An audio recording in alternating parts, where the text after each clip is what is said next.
ሰላም የእግዚአብሔር ቤተሰቦች ከማህበረ ቅዱሳን ቴሌቪዥን የዕለቱን አጫጭር መረጃዎች ይዘንላችሁ ቀርበናል።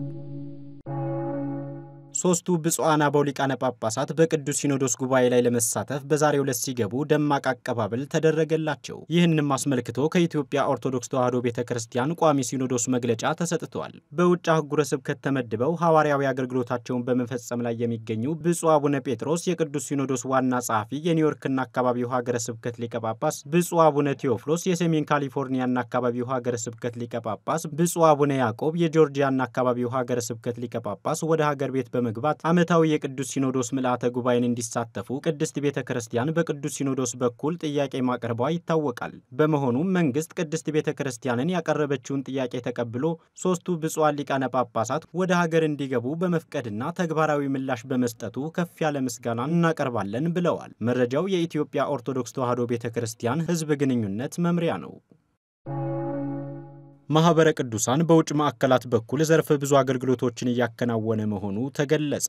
በውጭ ማዕከላት ሐዋርያዊ አገልግሎትንና ስብከተ ወንጌልን በማስፋፋት ፕሮጀክቶችን ቀርጸው አብያተ ክርስቲያናትን፣ የአብነት ትምህርት ቤቶችንና ገዳማትን በመደገፍ መዋቅር በማስፋፋት ሌሎች በርካታ ስራዎችን እየሰሩ መሆናቸውን የውጭ ማዕከላት ማደራጃና ማስተባበሪያ ዋና ክፍል ምክትል ኃላፊ አቶ ዳኘ ኢርኮ ገልጸዋል። ምክትል ኃላፊው አክለውም የማህበረ ቅዱሳንን እቅድና ራዕይ በመተግበር በቅዱሳን በገድላትና በድርሳናት ላይ የተሳሳቱ አመለካከቶችን ለመቀየር አውደሬዎችን በማዘጋጀት የሐዊረ ሕይወትን ጉዞ በማዘጋጀት 5 ዓለም አቀፍ የጥናትና ምርምር በማካሄድ ሰዎች ስለ ቅድስት ቤተክርስቲያን ያላቸውን የተሳሳተ አመለካከትና ስዕል በአዲስ ገጽታ እየቀየሩ መሆናቸውን ተናግረዋል። አያይዘውም ለውጭ ማዕከላት ብቻ የሆኑ ስልታዊ እቅዶችን፣ መመሪያዎችን በማዘጋጀት ልዩ ድጋፍና ክትትል በማድረግ የአቅም ግንባታና ለተተኪ መምህራን ስልጠናዎችን በመስጠት ንዑሳን ማዕከላትንና የግንኙነት ጣቢያዎችን በማዋቀር በሌሎች አገልግሎት ድጋፍ እየተደረገላቸው ነው ብለዋል።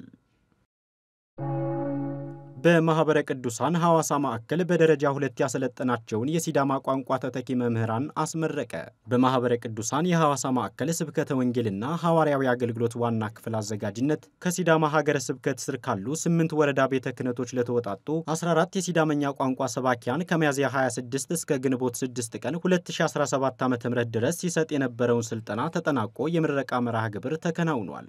የሐዋሳ መካነ ሰማዕት ቅዱስ ገብርኤል ቤተክርስቲያን አስተዳዳሪ የሆኑት መላከ ሰላም ቀሲስ ታረቀኝ እንግዳ ሐዋርያት ያስተማሩትን ለመከተልና ተልእኮን ለመወጣት ያለብንን አካባቢያዊ ተጽዕኖ መረዳት ይኖርብናል ብለዋል። የቅድስት ቤተክርስቲያንን ዓላማ ከግብ ለማድረስ ተልእኮዋን መፈጸም ይኖርባቸዋል በማለት መልእክታቸውን ያስተላለፉት በማህበረ ቅዱሳን የሐዋሳ ማዕከል ጽሕፈት ቤት ኃላፊ ታምራት ደቢሳ ናቸው። ለዕለቱ ያዝነላችሁ አጫጭር መረጃዎች እስካሁኖቹን ይመስሉ ነበር። ሰላም እግዚአብሔር ከሁላችን ጋር ይሁን።